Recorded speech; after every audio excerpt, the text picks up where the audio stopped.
E aí, meu amigo, minha amiga concurseira, vamos aí então irrigar um tópico de direito administrativo que, cara, esse não é um tópico, esse é o tópico. Essa parte que a gente vai bater agora é uma das partes mais importantes, sabe por quê? Você vai notar que aqui eu costumo fugir um pouquinho à regra do que a galera por aí faz. Muita gente gosta de começar o estudo do direito administrativo por princípios. Não, não dá certo.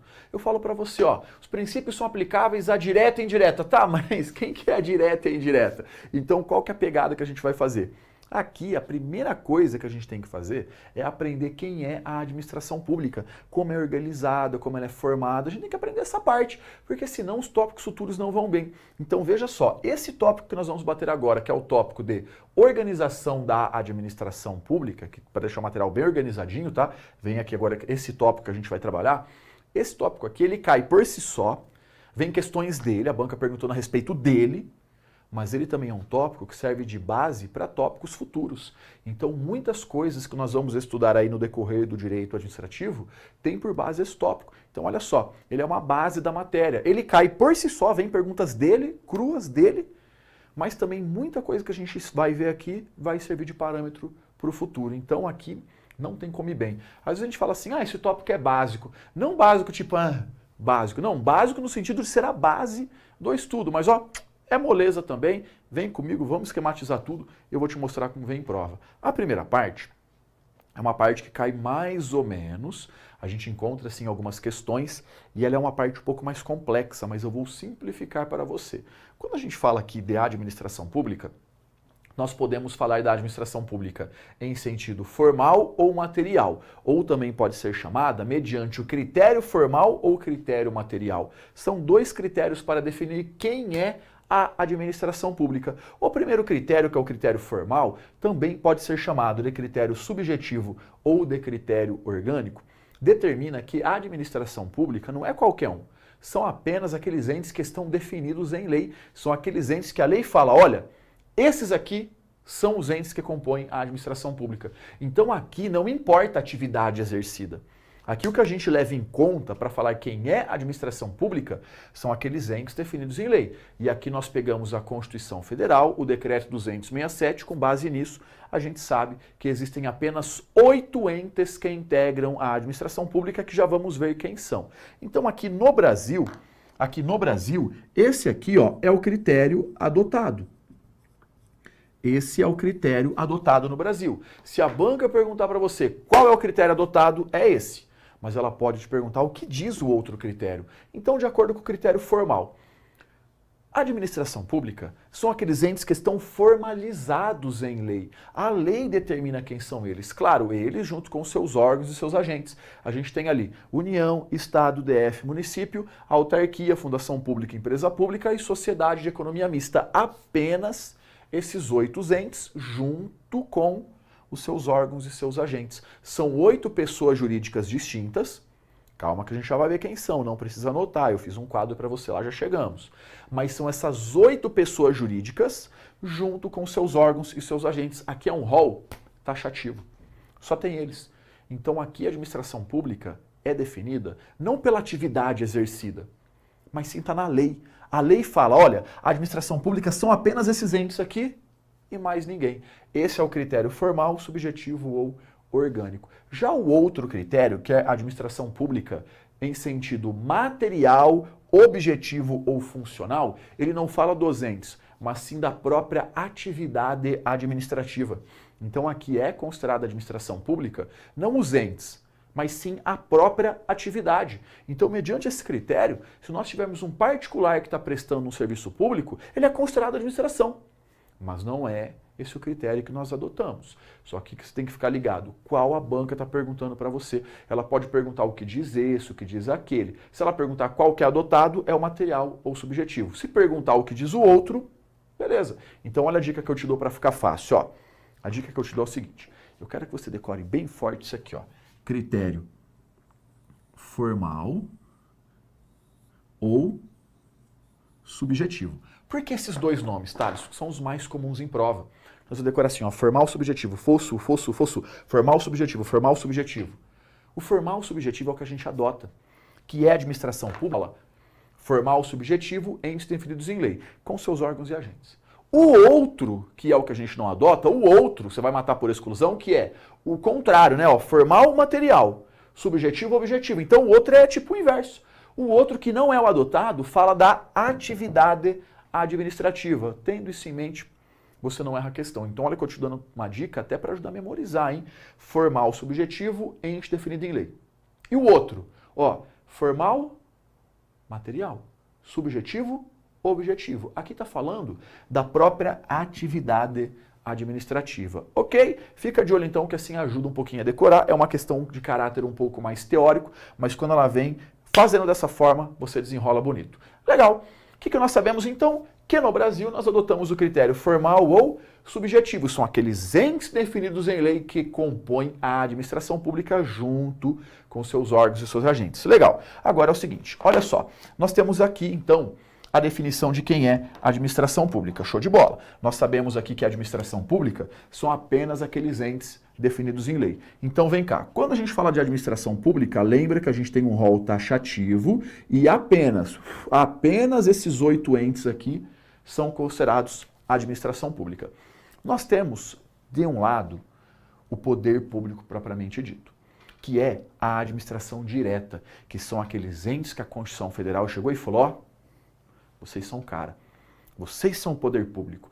União, Estado, DF e município. Vocês 4 têm o poder público em mãos. Vá desempenhar as atividades administrativas.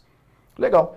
Só que a Constituição tá ligado que é um abacaxi muito grande para descascar sozinho. É difícil o cara fazer tudo isso sozinho. O que a CF permite? Ela permite, então, que esses entes da direta criem os entes da indireta para lhes auxiliar na prestação desse serviço. Nós vamos ver que precisa de lei, isso aqui é feito por meio de lei, mas a direta vai criar entes da indireta para auxiliar. Quem é a indireta, Thales? Dentro da indireta nós temos as autarquias, as fundações públicas, as empresas públicas e as sociedades de economia mista. Então olha que essa aqui é uma das partes mais básicas. Se é a primeira vez que está vendo, às vezes fica meio assim, nossa, quanta coisa. Isso aqui entra no vocabulário de uma forma tão óbvia que depois não tem mais dúvida. Tipo assim, você fala, o que é isso aqui? Ah, isso aqui é um pincel. Qual que é a cor? É preto.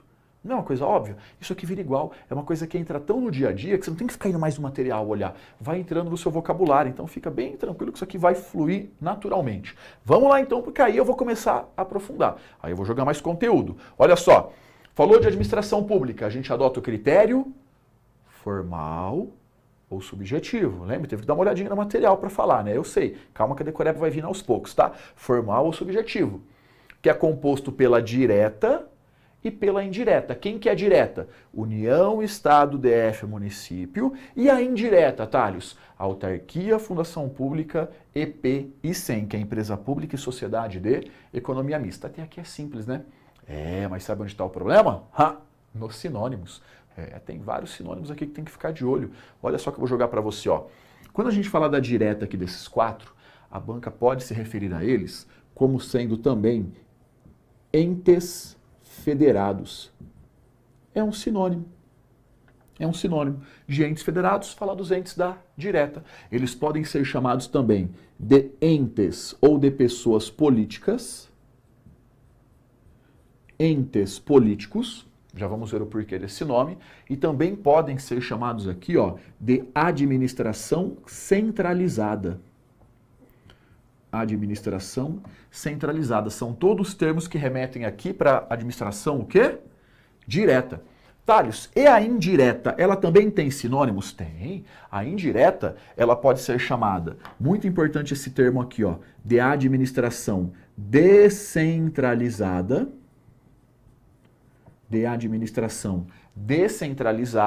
ou podem ser chamados também de entidades administrativas. Não é ente, hein? É entidades administrativas. Então, cuidado que quando falar entidade administrativa, está falando da indireta. E não acabou não. Olha só, tá ligado aqui a empresa pública e a sociedade de economia mista? Esses dois, beleza. Eles podem ser chamados aqui, no caso os dois, de um termo que é empresas estatais. Olha quanto sinônimo, mas copia tudo, Deixa o teu resuminho aí, coisa linda, que a gente vai então desenrolar essa parte aqui que não tem segredo. Então olha só, agora que está tudo no quadro aqui, vem comigo que a gente vai desenrolar isso aqui bem bacana. O que nós estamos olhando? O critério formal ou subjetivo, que determina que a administração pública são apenas esses entes definidos em lei. Quando a gente fala da direta, União, Estado, DF, município, eles têm esses sinônimos. Quando fala da indireta, autarquia, fundação pública, EP e SEM, tem esses outros sinônimos. Sabe qual que é o problema aqui? Nós vamos ver que existem regras que servem para os 8. Há regras que é só para direta, outras só para indireta. Tem coisa que é só para autarquia, tem coisa que é só para empresa pública. E aí é muito, mas muito comum em prova ser narrado uma coisa e às vezes é um conceito de um e a banca joga para o outro.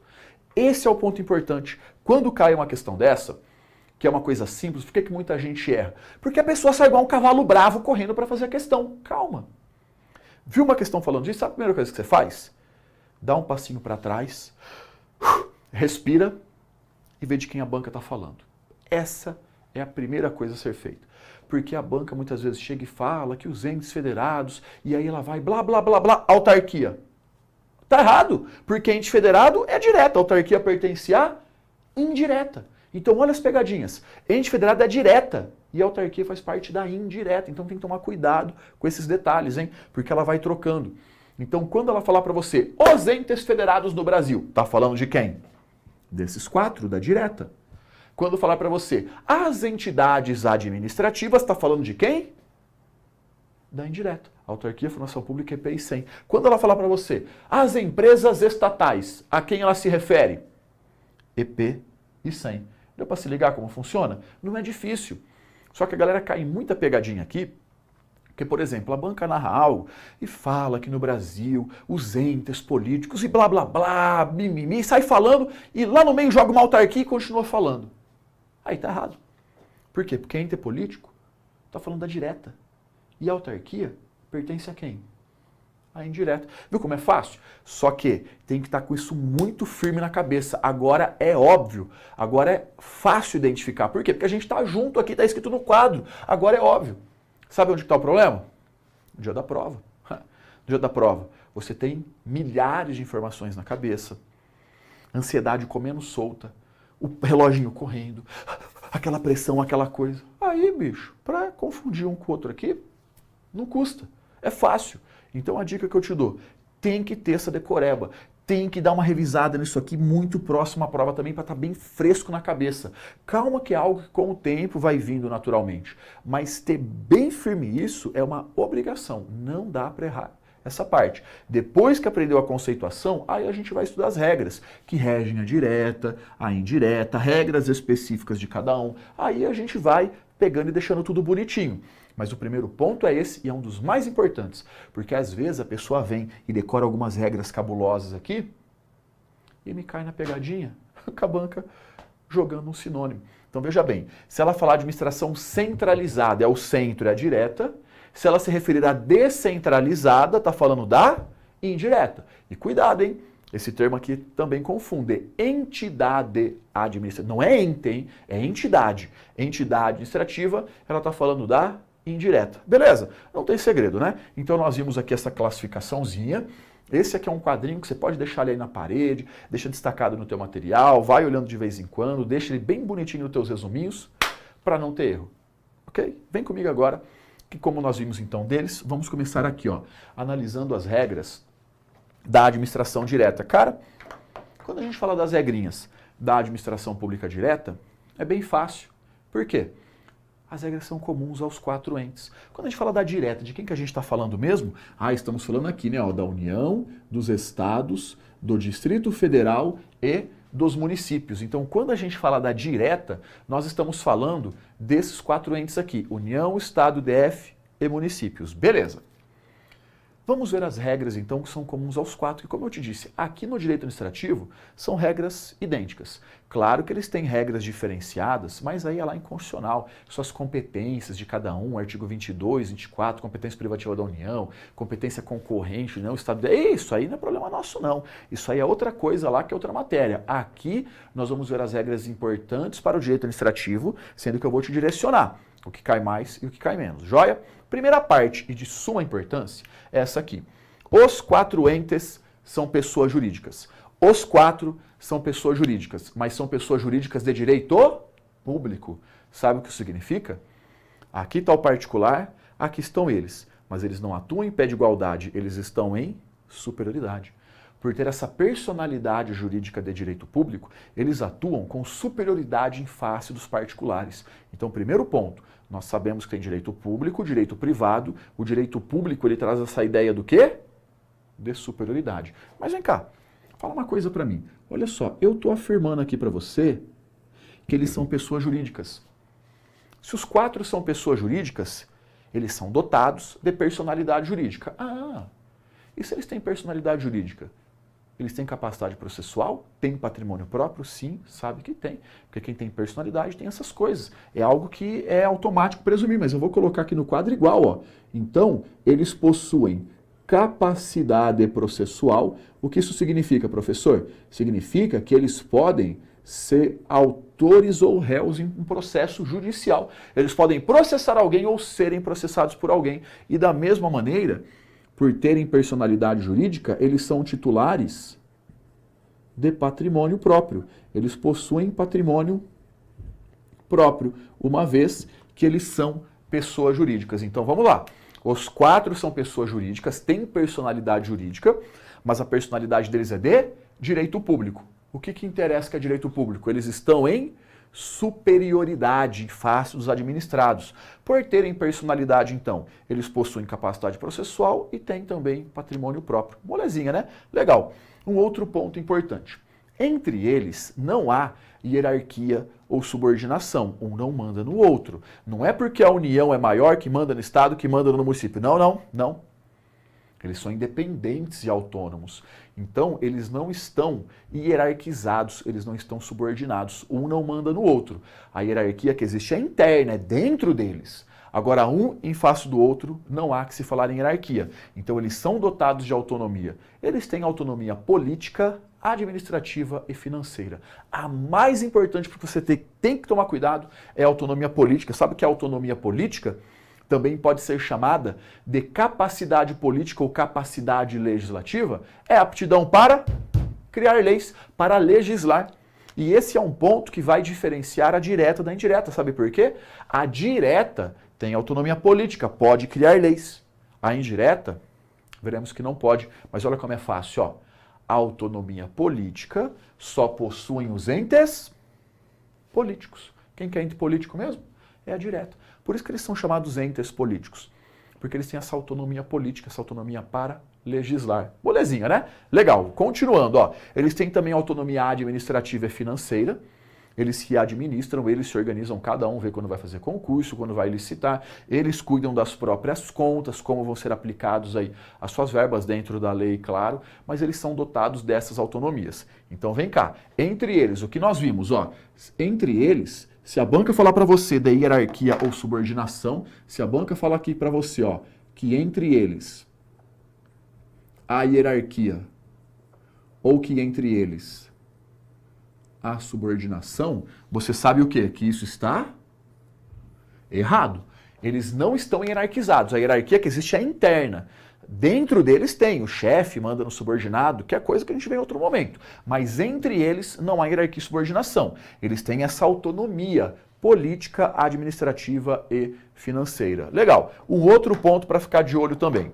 É aqui dentro da direta que nós temos a tripartição dos poderes. Os poderes da República. Executivo, legislativo e judiciário. Então, cada um desses entes é dividido nos seus poderes. Olha só, dentro da União, tem o Executivo, o Legislativo e o Judiciário. Tem o Judiciário Federal, STF, STJ, TST, os TRFs, TRTs e por aí vai. Então, dentro aqui da União, nós temos a divisão nos 3 poderes. A mesma coisa nos estados. Executivo, Legislativo e Judiciário. Tem a divisão nos 3 poderes. A mesma coisa no Distrito Federal. Executivo, Legislativo e Judiciário. E no município nós temos o Executivo e o Legislativo. Opa! Aqui tem uma observaçãozinha. Não existe judiciário municipal. Então, dentro dessa divisão, A única coisa que nós não temos é judiciário municipal. Não existe poder judiciário do município. Ô, professor, mas eu já vi lá o fórum da comarca. Não, mas esse fórum da comarca da cidade que tu viu ali, ele não é da cidade, ele pertence aqui, ó, à Justiça do Estado. Então, dentro da direta, União, Estado, DF, município, o que nós temos? Os poderes da República. Cada um desses entes é dividido nos 3 poderes, com exceção do município, que não tem judiciário. Legal. Aqui nós sabemos que eles podem criar os seus entes da indireta. Legal? Vem aqui comigo. Olha só. Olha só de novo esse trecho. Lembra aqui que a direta pode criar a indireta? Beleza. Nós vamos ver que quem faz a indireta é o executivo. Como o executivo tem a função típica de administrar, é ele que cria a indireta. Mas isso não impede que o legislativo e o judiciário também façam. Ia ser esquisito você imaginar o judiciário, o legislativo criando a indireta. Ia ser meio estranho, mas não há impedimento legal, não há vedação. Embora a indireta que nós conhecemos, ela é realmente criada pelo executivo. Mas essa proibição não existe. Então, outra característica comum que nós vimos aqui da direta é o quê? É a tripartição dos poderes. Cada um desses entes é dividido aqui, ó, nos 3 poderes da República. Legal. Agora vem cá. Outras características que são comuns aos 4. Olha só que ponto importante também, ó. Esses 4 aqui também têm as seguintes características. A primeira é a responsabilidade civil. Tem um tópico de direito administrativo que é visto lá na frente, que é a responsabilidade civil, mas como aqui é uma característica geral, eu preciso que você preste atenção. Sabe por quê? Aqui são características gerais. Cada ponto desse, ele pode ser aprofundado em um momento oportuno, que não é o que a gente vai fazer aqui.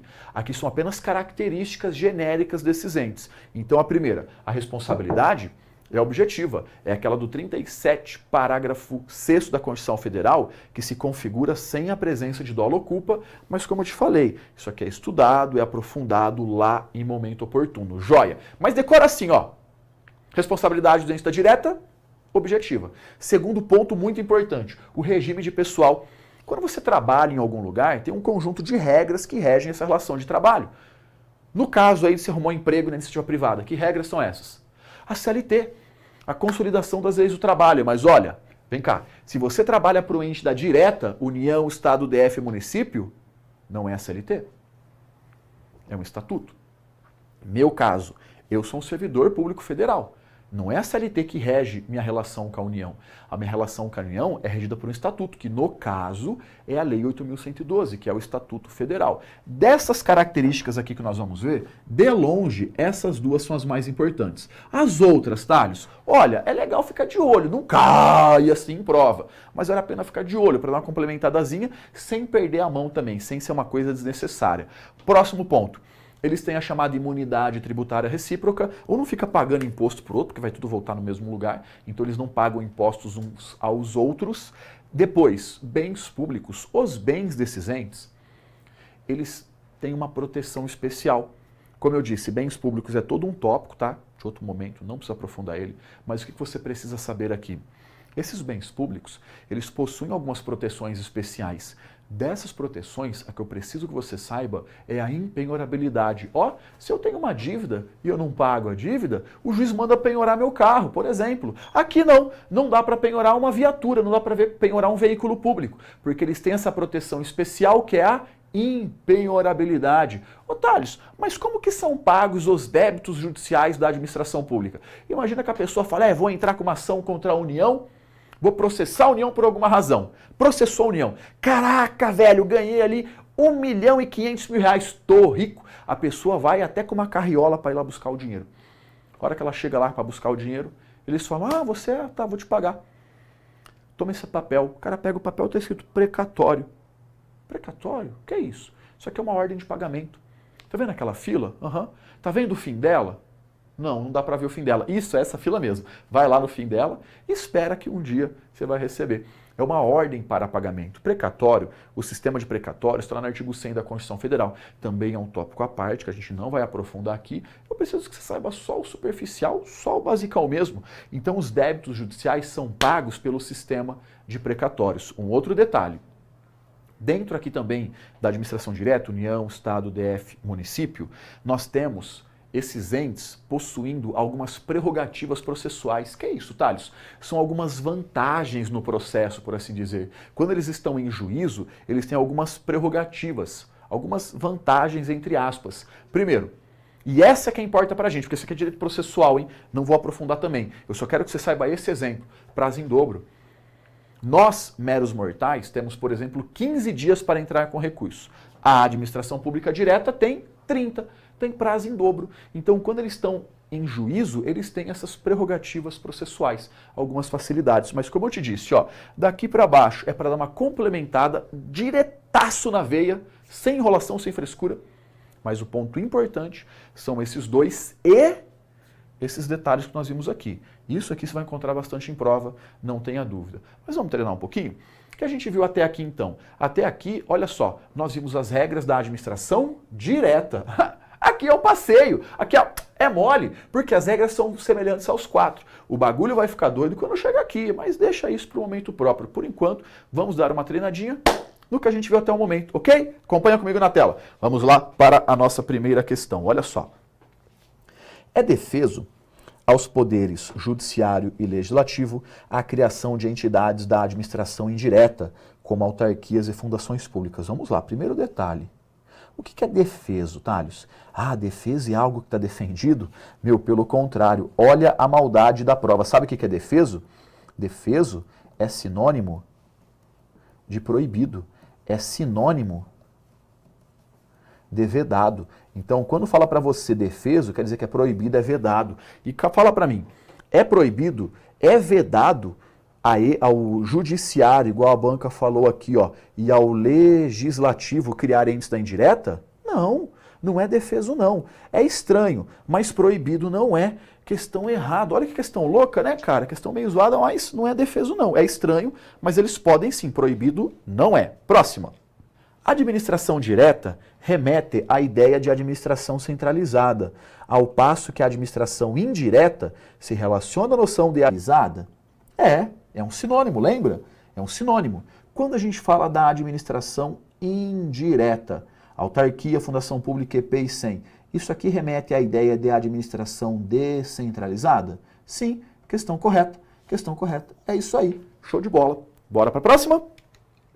É verdade isso? Que os municípios têm poder executivo e legislativo, mas não têm judiciário? É verdade, cara. É real mesmo. A gente sabe que eles são essa pequena exceção que não tem judiciário. Questão fácil também, né? Vamos combinar que é super simples. Questão correta. Olha a próxima, ó. Os municípios, assim como os Estados-membros, poderão ter sua administração indireta, em razão da autonomia a eles conferida pela CF. Então vem cá, os municípios, assim como os Estados-membros, Estado, Paraná, Santa Catarina, São Paulo, tal, eles poderão ter sua administração indireta? Sim, porque eles têm autonomia. Questão correta, questão show de bola. A inexistência de um poder judiciário próprio reflete a ausência de autonomia dos municípios, tendo em vista que o modelo do Estado Federal adotado pelo Brasil é embasado na autonomia da União e dos Estados-membros. Olha o que a questão falou, ó. Os municípios, realmente, eles não têm poder judiciário, isso é verdade. Mas isso aqui reflete uma ausência de autonomia? Eles não têm autonomia? Não, tá errado. Eles têm autonomia sim. Eles, embora não tenham judiciário, eles possuem autonomia, assim como, no caso, a União e os Estados-membros e também o DF. Então, questão errada, porque eles têm autonomia sim, embora não tenham poder judiciário. Bora fazer mais uma. A administração direta é constituída pelo conjunto de órgãos e entidades administrativas submetidos a regime de direito público, para os quais foi atribuída a competência para o exercício de forma centralizada das atividades administrativas do Estado. Cara, essa questão é uma pegadinha filha da mãe. Ó, porque realmente a direta, ela tem aqui essas normas de direito público, tem competência de forma centralizada, tal, mas sabe onde ela pegou? Nos sinônimos. Conjunto de órgãos, beleza. Ela tem os conjuntos de órgãos da administração direta, mas espera aí. Então a direta é constituída realmente pelos seus órgãos, seus agentes, União, Estado, DF, município. Mas vem cá, quando a gente fala de entidades administrativas. Nós estamos falando de quem? Estamos falando da administração indireta. Olha que pegadinha capetódica. Questão errada, porque a entidade administrativa fala da indireta e não da direta. Essa aqui pegou muita gente quando veio em prova. Essa foi uma zona. Então fica de olho, hein? Falei que eles nomes são importantes e são mesmo, né? A administração direta compreende os órgãos e as pessoas jurídicas de direito público que prestam serviços típicos do Estado. Do âmbito federal, integram a administração direta os ministérios e as autarquias. Então, olha só, quando a gente fala aqui da administração direta, nós temos os órgãos e as pessoas jurídicas de direito público que prestam serviços típicos do Estado. Até aqui, ó, tá tudo coisa linda. No âmbito federal, que é no âmbito da União, integram a direta os ministérios, correto, porque os ministérios são órgãos aqui da União. Opa! E as autarquias? Espera aí, a autarquia, ela faz parte da administração indireta. Questão errada por causa da autarquia. A autarquia não. A autarquia faz parte da administração indireta. Beleza? Pode vir para mim. Viu como não é um bicho de 7 cabeças? Mas calma, que essa primeira parte aqui, ela é bem suave. Quando a gente fala da indireta, aí sim há várias outras coisas e detalhezinhos diferenciados. Mas é fácil também. Vem comigo que vai dar tudo certo, ó. Vai ser uma matéria que você vai chegar lá e gabaritar na sua prova. Valeu? Grande abraço. Até a próxima aula.